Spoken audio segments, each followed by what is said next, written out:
Muy buenas tardes y muy bienvenidos esta tarde a esta conferencia La vivencia cotidiana y espiritual del mes de Ramadán, que Casa Árabe organiza ya casi como una tradición dentro en el periodo de Ramadán y en concreto dentro del Festival Noches de Ramadán, que está organizando el Ayuntamiento de Madrid en distintos espacios de la ciudad y contando con la colaboración de distintas instituciones, con un programa amplísimo de conferencias, conciertos, veladas literarias, exposiciones, cine, y cuyas actividades al completo pueden consultar en el folleto del festival que tenemos en la mesa a la entrada. Otros años, Casa Árabe ha ofrecido esta conferencia siempre persiguiendo un poco el objetivo de dar a conocer o subrayar todos estos elementos, aspectos socioculturales del periodo de Ramadán, que ayudan a entender desde una perspectiva antropológica, de convivencia, de experiencia, digamos, personal, la vivencia de este periodo de alguna forma extraordinario que se da en los países de cultura musulmana.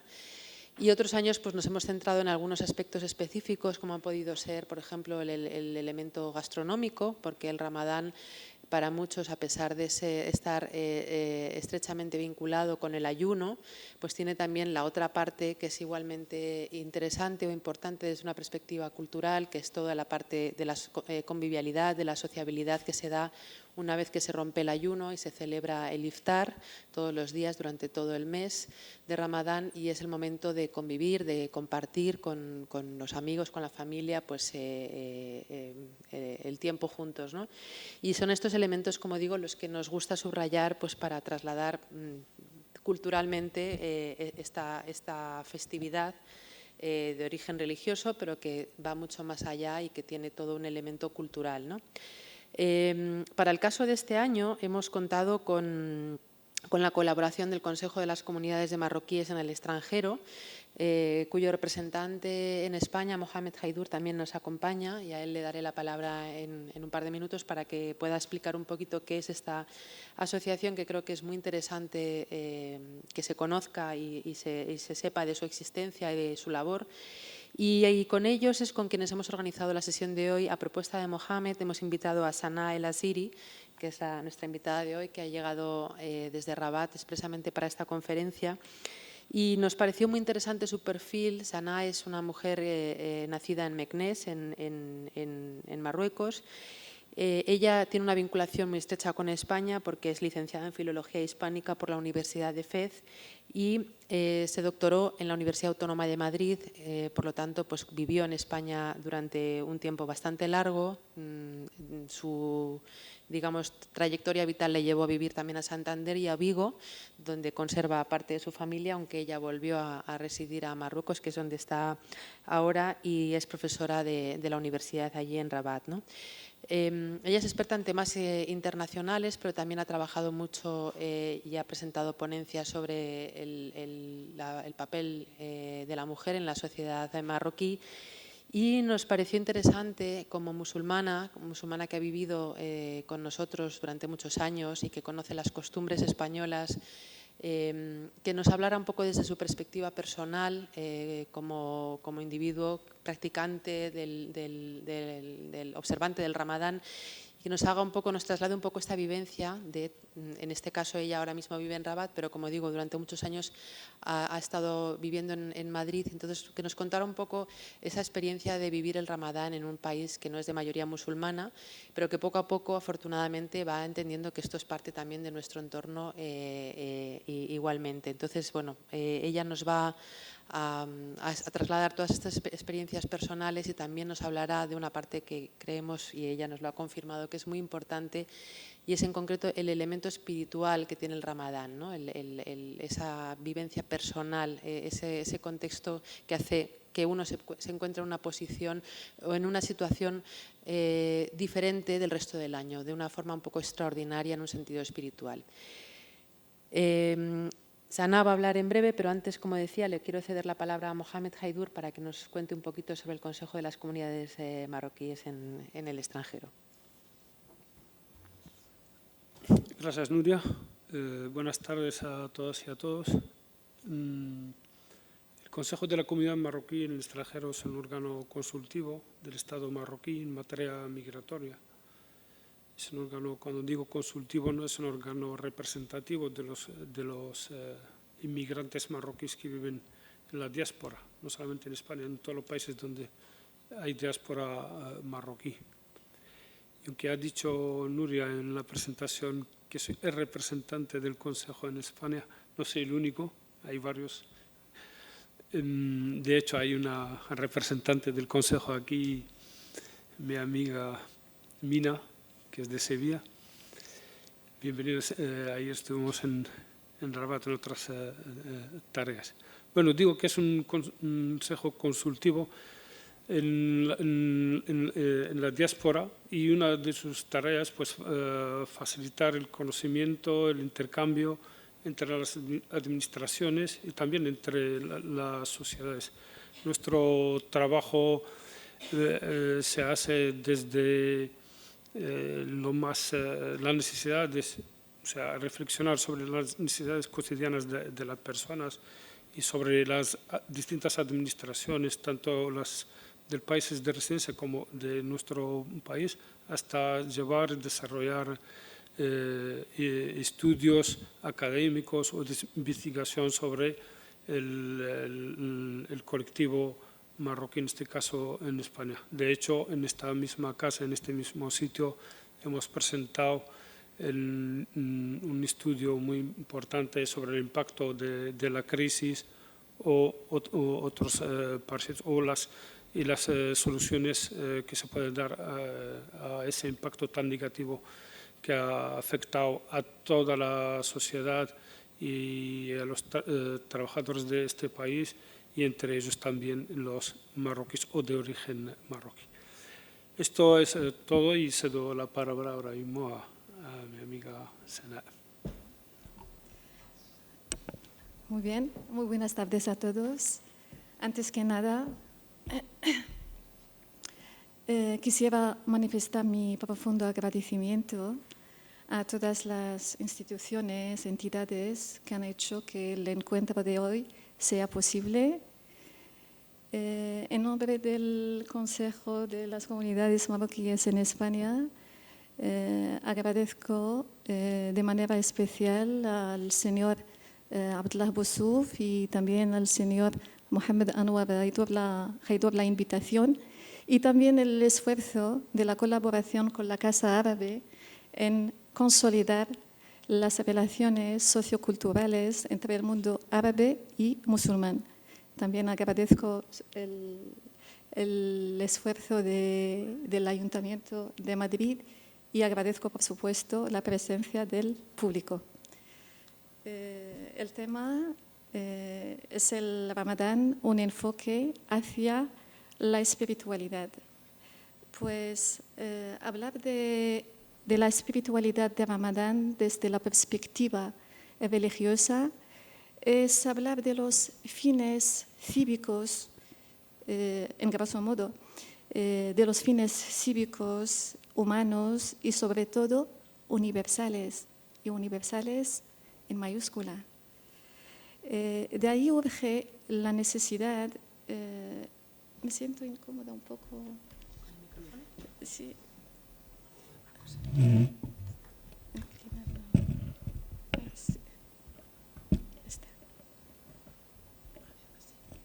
Muy bien. Pues nada, digo que universalidad en mayúscula. De ahí urge la necesidad de buscar lo común entre los humanos en cuanto al acto de ayunar, ya que la finalidad de este último no debe repercutir exclusivamente a nivel individual, sino a nivel de toda la comunidad, o mejor dicho, toda la humanidad. Pues antes de matizar cualquier connotación espiritual de Ramadán, conviene llamar la atención sobre la universalidad de dicho término. Por lo tanto, el ayuno no está coartado a una comunidad determinada, la musulmana en este caso, sino que abarca a toda la humanidad. La alea o creyentes se les ordenó el ayuno, al igual que a quienes les precedieron, para que alcancen la piedad. Este versículo, como otros muchos más, recuerda a los musulmanes que Ramadán no es un culto religioso que les incumbe exclusivamente, sino que concierne también a las demás religiones. Pero la pregunta que se plantea en este sentido, en este caso, ¿cuál es la finalidad de enfatizar la universalidad del ayuno? Una respuesta premeditada y, sobre todo, capaz de alcanzar la esencia del ayuno, la esencia real del ayuno, puede apuntar hacia la necesidad de sentarse todos juntos, musulmanes, cristianos y judíos, y reflexionar sobre la belleza de las religiones y sobre cómo hacer del ayuno una lección de paz y una oportunidad para favorecer los diálogos en sus diferentes aspectos, de modo que se puedan apreciar los valores de las otras culturas y de las otras religiones. Por ello, cualquier intento de entender el ayuno como propio de los musulmanes y no una cuestión de la humanidad dificulta entender los fines universales de la religión. Y ya por ende, la percepción de la misma religión resultará errónea y estéril, ya que el concepto de la universalidad no es lo pretendido a través de este culto. Prueba de ello, cuando rezamos, no decimos Dios de los musulmanes o Dios de los árabes, sino decimos Señor del universo.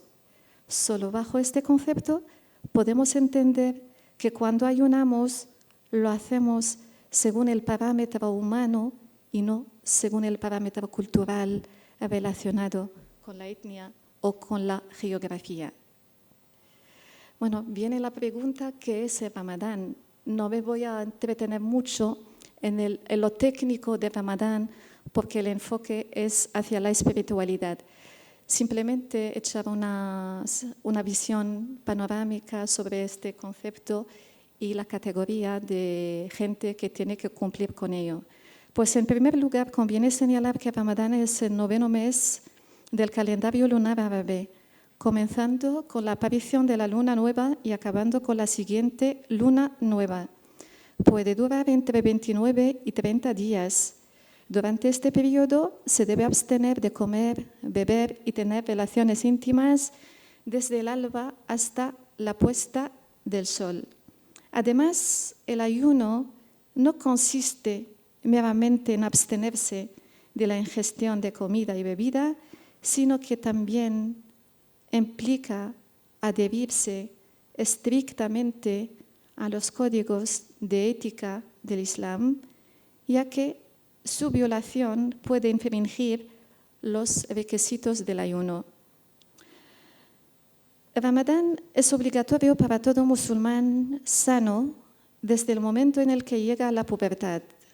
Existen, sin embargo, ciertas excepciones que exentan a los niños, a las mujeres en estado de embarazo o lactancia que aún no se hayan recuperado de un parto reciente, pueden saltarse el Ramadán. Lo mismo ocurre con los enfermos y aquellos que estén de viaje durante estas fechas. No obstante, deberán compensar los días no ayunados durante cualquier día del año. Pero en caso que no pueden hacerlo, deben alimentar a una persona que lo necesite por cada día de ayuno que pierdan. Ahora bien, ¿cuál es o qué es lo que distingue el mes de Ramadán de los otros meses? Indudablemente, el mes de Ramadán se distingue del resto de los meses, primero por conmemorar el comienzo de la revelación del Corán, que tuvo lugar en el mes de Ramadán aproximadamente 13 años antes del éxodo del profeta a la Medina. En el versículo que tenemos, el mes de Ramadán en el que se hizo descender el Corán como guía para la humanidad y una prueba evidente de esa guía y el criterio por el que discernir lo verdadero de lo falso. Segundo, por ser una ocasión por excelencia para impulsar una independencia intrínseca de lo puramente material, en consonancia con una dependencia puramente extrínseca, donde la supremacía está a favor de una espiritualidad moderada. Todo ello con la meta de purificar el alma y adiestrar los sentidos, proporcionando de este modo un vigoroso ejercicio de autodisciplina. La idea, según señala Miguel Medina, 2016, en Comprendre le jeûne du Ramadan, 3 questions, es distanciarse de todas las afecciones relacionadas con las sensaciones y las cosas materiales de este mundo. No obstante, este concepto de privación y acotamiento de la libertad del creyente, entre paréntesis, que pueda parecer a simple vista, no tiene como fin ejercer un tipo de tortura sobre el ser humano, sino todo lo contrario. Allah dice en otro versículo, Dios quiere para vosotros la facilidad y no quiere la dificultad. De ahí se puede señalar, en palabras textuales de Ibrahim Amal, en El valor de Ramadán, que el ayuno en realidad es un requerimiento del alma independientemente de los preceptos de la religión. Del mismo modo que el cuerpo demanda el suministro de la alimentación, el alma reivindica su derecho a disfrutar de unos momentos sin alimento.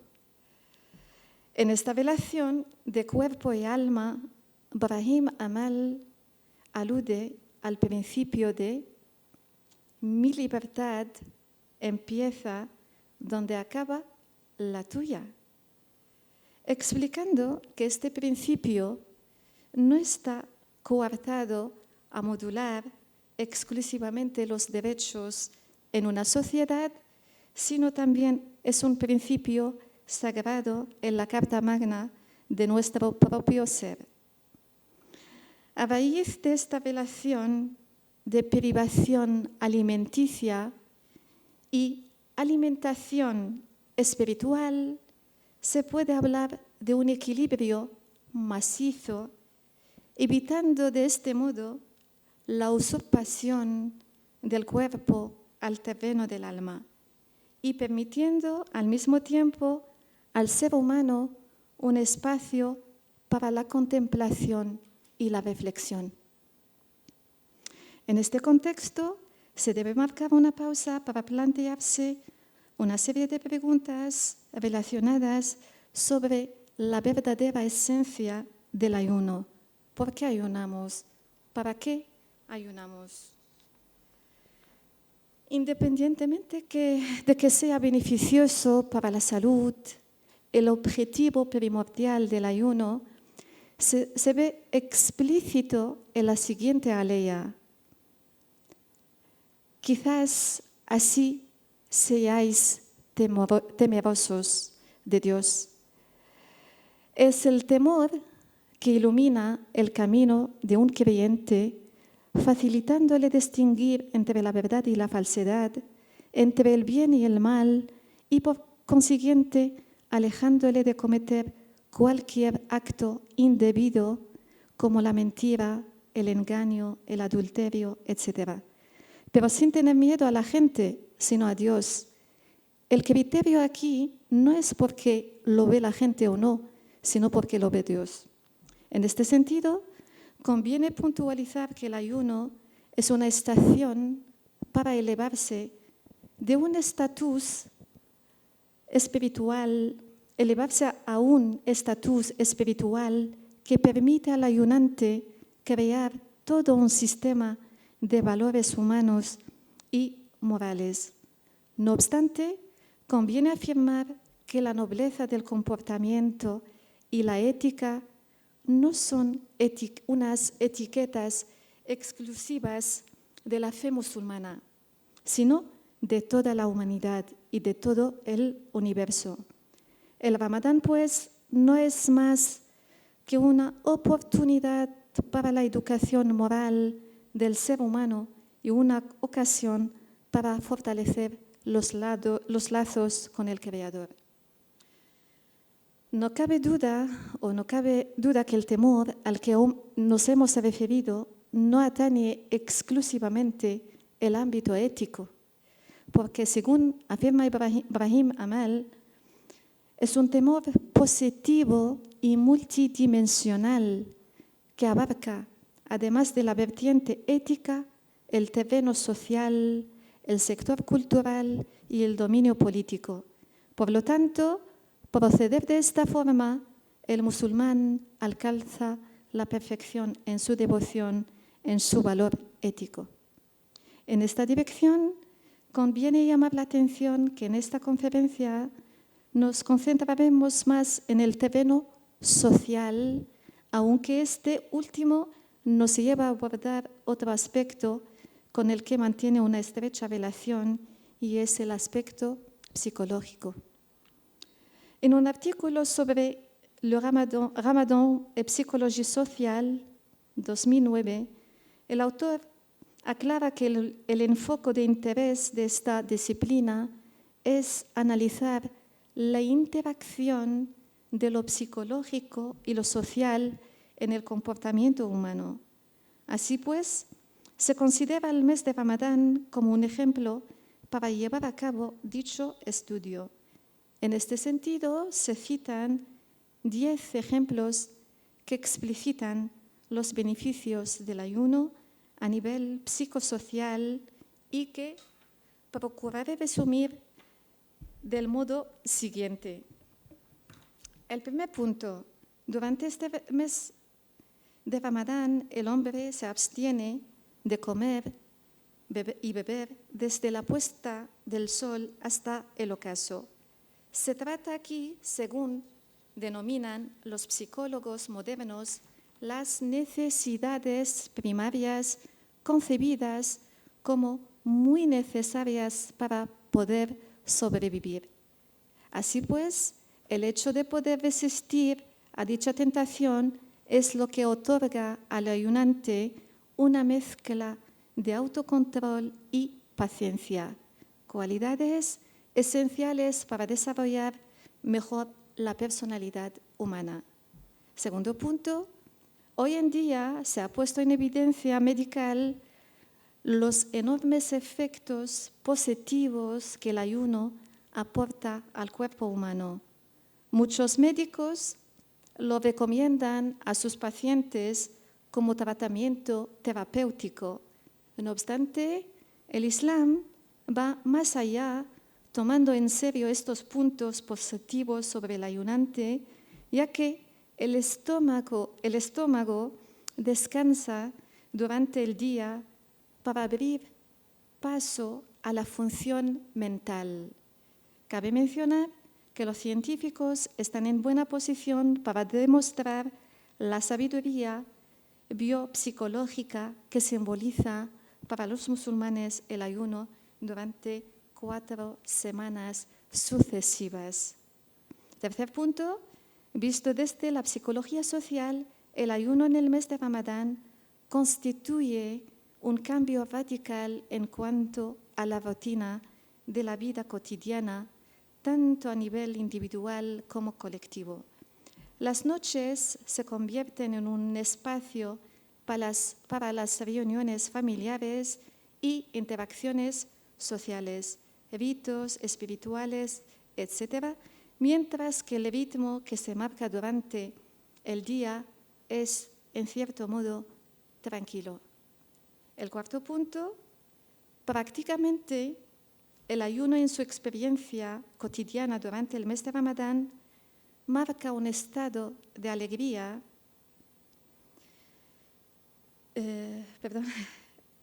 Estamos en el cuarto punto, ¿verdad? El ayunante en su experiencia cotidiana durante el mes de Ramadán marca un estado de alegría y felicidad a la hora de romper el ayuno, además de obedecer a un culto mediante el cual aspira a la perfección espiritual y social. El quinto punto, tanto los sociólogos como los psicólogos han bien descrito las nuevas generaciones en las sociedades occidentales desarrolladas en tanto que neogeneración y que algunos tienen dificultades para retrasar la satisfacción de sus placeres. Así pues, el ayuno durante un mes al año, es una singular oportunidad para enseñar tanto a la nueva como a la antigua generación un sentido de autocontrol, lo cual contribuye, sin lugar a dudas, a fortalecer la personalidad y el carácter de la persona. En cuanto a las recompensas que las comunidades musulmanas sostienen colectivamente y socialmente en el ayuno, se limita a mencionar 5 puntos.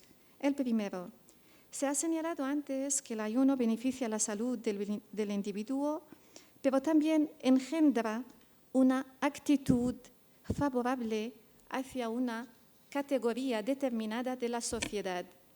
Y es que cuando se ayuna, se mete en la piel del otro, experimentando lo que es tener hambre y sed, para que de esta forma se adquiera una apreciación directa de las necesidades de los menos afortunados.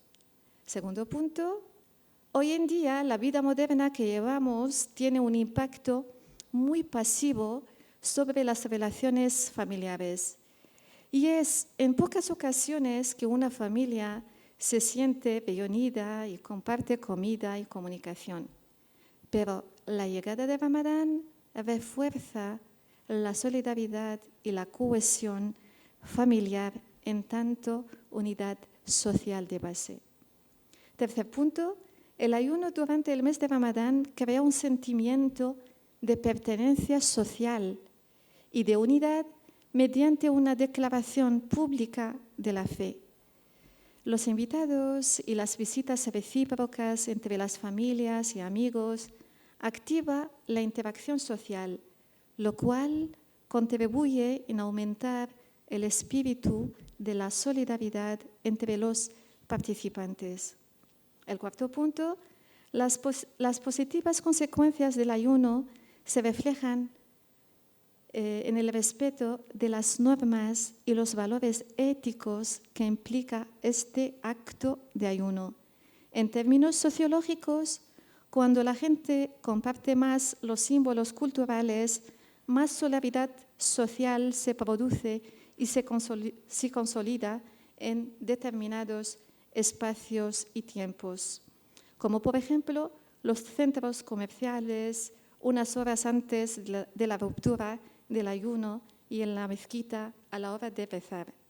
El quinto punto, hoy en día el número de los musulmanes esparcidos por todo el mundo supera 1 millar de creyentes, lo cual significa que toda esta enorme masa perteneciente a países y continentes diferentes está unida por una misma experiencia y un mismo culto, ayunar juntos, independientemente de su lengua, de su múltiple color, de su categoría étnica, etc.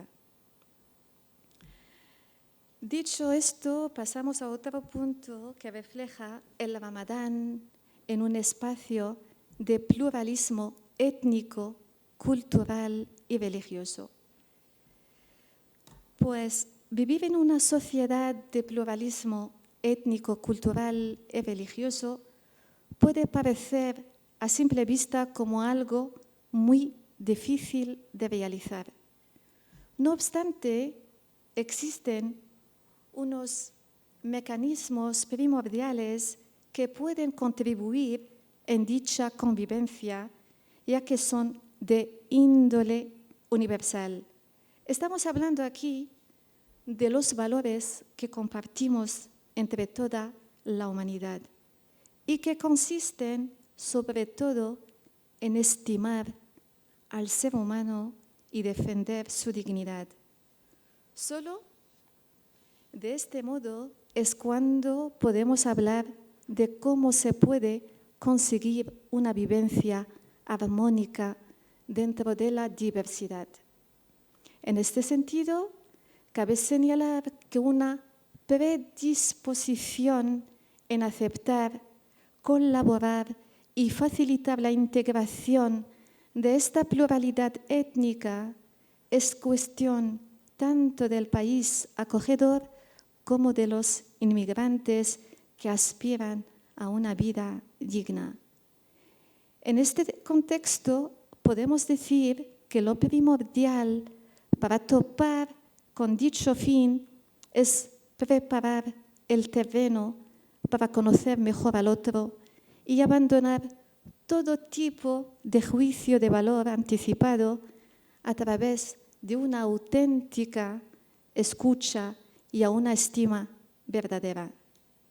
Y por el otro lado, en lo que concierne la comunidad musulmana, siendo mayoritariamente partidaria de una integración positiva del Islam en el espacio laico, partidaria también de la adopción de los valores democráticos y de consenso, debe involucrarse en facilitar dicha integración, aunque sin necesidad de renunciar ni a sus creencias ni a sus particularidades culturales, siempre y cuando son sanos y no afectan al resto de la comunidad. Muchas iniciativas bilaterales indican el deseo en eludir las diferencias y optar por un espacio común donde lo único que importa es abrir paso al diálogo entre las distintas tradiciones religiosas, favorecer el respeto recíproco y el aprecio al otro. Prueba de ello es el encuentro de hoy. La organización de este evento sobre el Ramadán es una ocasión para que el musulmán dé a conocer su cultura y su religión, manifestando que ayunar durante este mes de Ramadán es una educación que nos ayuda a ampliar nuestra propia visión, que nos permite mirar más allá de nuestro país, de nuestra etnia, de nuestra tradición cultural y que considere la humanidad como una familia en su diversidad y en sus comunes aspiraciones.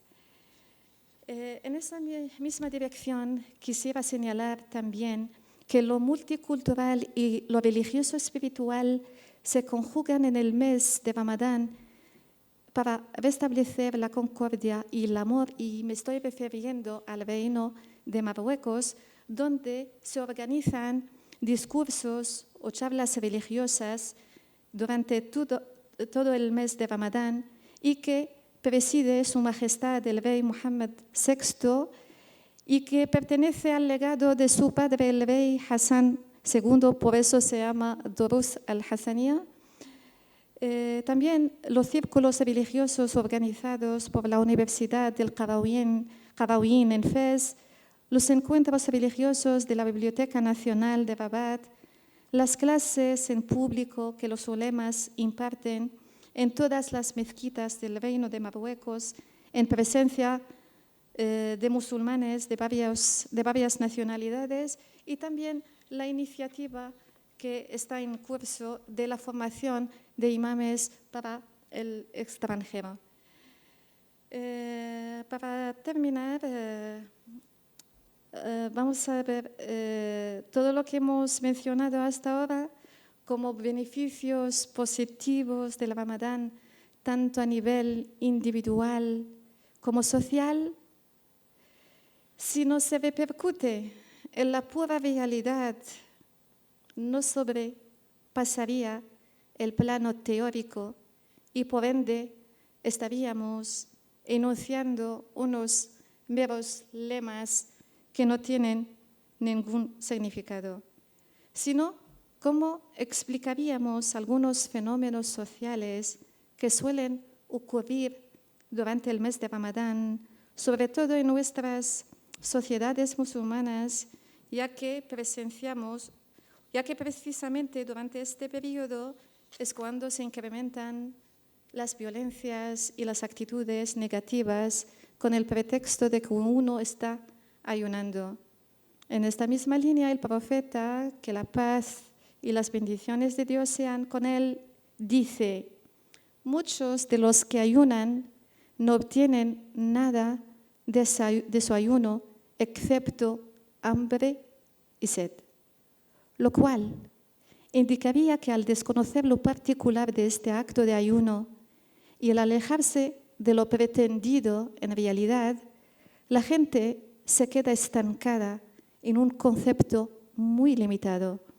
Por ello podemos decir que cuando la religión se despoja de su carga espiritual, se transforma por ende en unos simples rituales sociales que no se vinculan de ninguna manera con la filosofía de la religión. Y llegados hasta aquí, aprovecho estas jornadas tituladas Noches de Ramadán y la presencia del público para hacer un llamamiento sobre la urgente necesidad de una intervención plural por parte de todos los especialistas, tanto de la religión como de los demás saberes, como por ejemplo la lingüística, la sociología, la psicología, etc.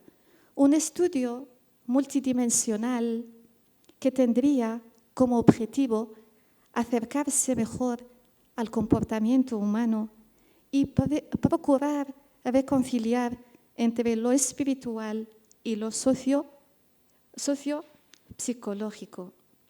Y para finalizar, os invito a todos a ayunar en el sentido más amplio que puede abarcar este término, abstenerse a todo tipo de maldad y comportamiento hostil y abrazar el respeto y el amor con el ser humano.